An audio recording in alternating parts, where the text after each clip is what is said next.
باللہ من الشیطان الرجیم بسم اللہ الرحمن الرحیم ان ینصرکم اللہ فلا غالب لکم صدق اللہ العظیم۔ تمام دوستوں بھائیوں کو السلام علیکم ورحمۃ اللہ وبرکاتہ۔ میں امید کرتا ہوں کہ سب دوست آپ خیریت سے ہوں گے انشاءاللہ۔ آج ہم بات کریں گے اللہ رب العالمین کی نصرت اور مدد کے اوپر۔ اللہ رب العالمین نے قرآن مقدس کے اندر فرمایا کہ جو مومن بندہ ہے، مخلص مسلم موحد بندہ ہے، اس کے لیے اللہ رب العالمین نے قرآن مقدس کے اندر اعلان فرمایا کہ ان ینصرکم اللہ فلا غالب لکم، کہ اللہ تمہاری مدد کرے گا اور اللہ ہی تم کو نصرت دے گا۔ فلا غالب لکم، اللہ پاک کبھی کافروں کو تمہارے اوپر غالب نہیں کرے گا۔ یہ اللہ رب العالمین کا وعدہ ہے، اعلان ہے اللہ رب العالمین کا مومنوں کے لیے۔ اب اگر جس کے دل کے اندر ایمان ہے، اللہ رب العالمین نے جس کو ایمان سے منور فرمایا ہے، اس کے دل کے اندر اسلام کی نفرت، جہاد کی نفرت، اسلام کے ارکان کی نفرت، عملی طور پہ نفرت نہیں ہے، تو وہ آدمی اللہ رب العالمین کے اس وعدے کے اوپر ایمان اور یقین رکھتا ہے، اور اسی ایمان اور یقین کے ساتھ وہ اللہ رب العالمین کے راہ میں جہاد کرتا ہے۔ اب جو آدمی بھی جہاد کا نام لے گا یا جہاد کا جو بھی بیان کرتا ہے، اس کو ہماری ریاست، ہمارے بعض علماء بھی ایسے ہیں معاذ اللہ جو جہاد کے خلاف ہیں، جو کہتے ہیں کہ اسلام جو ہے یہ صرف اخلاقیات سے پھیلا ہے، جہاد سے نہیں پھیلا ہے۔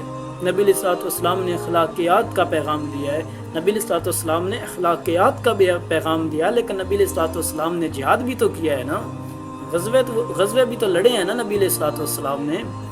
ابھی جو فلسطین کے اندر ظلم ہو رہا ہے صہیونی ریاست کی طرف سے، اس کی خاص طور پر اسلامی ممالک جو بالکل ہی یہودی ہتھ گنڈے میں ہیں، ہاتھوں میں ہیں یہودیوں کے، نہ تو کوئی بات کر رہا ہے، اور کوئی بات کرتا ہے اس کو لاپتہ کر دیا جاتا ہے۔ کچھ دنوں کے بعد پتہ چلتا ہے جی وہ اس کی لاش ملی ہے۔ کیوں؟ اس نے فلسطین کے اوپر بات کی تھی، جہاد فی سبیل اللہ کی بات کی تھی۔ بھائیو، جب تک اسلام میں جہاد موجود ہے اور رہے گا انشاءاللہ العزیز، کیونکہ اللہ رب العالمین نے قرآن مقدس کے اندر فرمایا کہ وَقَاتِلُوا فِي سَبِيلِ اللَّهِ الَّذِينَ يُقَاتِلُونَكُمْ وَلَا تَعْتَدُوا إِنَّ اللَّهَ لَا يُحِبُّ الْمُعْتَدِينَ، کہ جو لوگ آپ کے ساتھ جنگ کر رہے ہیں، جو آپ کے ساتھ لڑتے ہیں، تم بھی ان کے ساتھ لڑو، تم بھی ان کے ساتھ قتال کرو۔ اب جو اس چیز سے پیچھے ہٹے گا وہ تو قرآن کا بھی منکر ہے اور حدیث رسول اللہ صلی اللہ علیہ وسلم کا بھی منکر ہے، اور ایک ارکان اسلام جہاد فی سبیل اللہ کا بھی منکر ہے۔